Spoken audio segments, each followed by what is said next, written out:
ఇటీవల విడుదలైన మహావతార్ నరసింహ చిత్రాన్ని సనాతన ధర్మం గురించి బాగా తెలిసిన పవన్ కళ్యాణ్ చూసి సినిమా భావాన్ని అందరికీ చెప్పాలని అల్లు అరవింద్ కోరారు. హైదరాబాద్లో సినిమా విజయోత్సవ వేడుకల్లో పాల్గొన్న అల్లు అరవింద్, తనికెళ్ల భరణి, జొన్నవిత్తుల తల్లిదండ్రులు తమ పిల్లలకు తప్పకుండా ఆ చిత్రాన్ని చూపించాలన్నారు.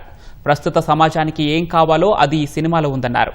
విడుదలైన అన్ని కేంద్రాలలో ప్రేక్షకుల నీరాజనాలు అందుకుంటుందన్నారు.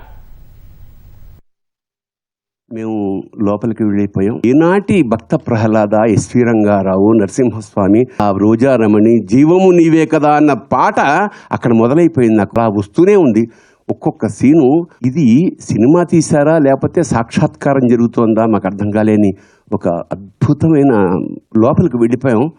దాదాపు ఒక 20-30 సార్లు కళ్ళు చెమర్చాయి. సినిమాలు చూసే ప్రేక్షకులు ఈ సినిమా చూడకపోతే మిగతా సినిమాలు చూడటం వేస్ట్. మీరు సెక్స్ అనేటువంటిది సృష్టికి మూలం, అందరికీ కావాలి. అది అందరూ ఆరాట పడతారు. ఆ ఆరాట పడటంలో తొందరపడితే ఎటువంటి విపరీత పరిణామం మొదలవుతుందో, ప్రపంచానికి ఎటువంటి విధ్వంసాన్ని సృష్టించేటువంటి వాడు జన్మిస్తాడో అది చెప్పి, అలా జరగటం వల్ల ఇలాంటి వాడు పుట్టాడు అని చెప్పి ఆ కథని మహాద్భుతంగా నడిపించాడండి ఆ దర్శకుడు. భారతదేశం అంతా జేజేలు పలుకుతూ ఈ సినిమాకి స్వాగతం పలుకుతున్నారు. ప్రతి రోజుకి పెరుగుతూనే ఉన్నారు. మొన్న ఏఎంబిలో 200 మంది స్వాములు వచ్చి ఈ సినిమా చూసి వెళ్తున్నారు. సనాతన ధర్మం గురించి పవన్ కళ్యాణ్కి తెలిసినంత వేరెవరికీ తెలియదు.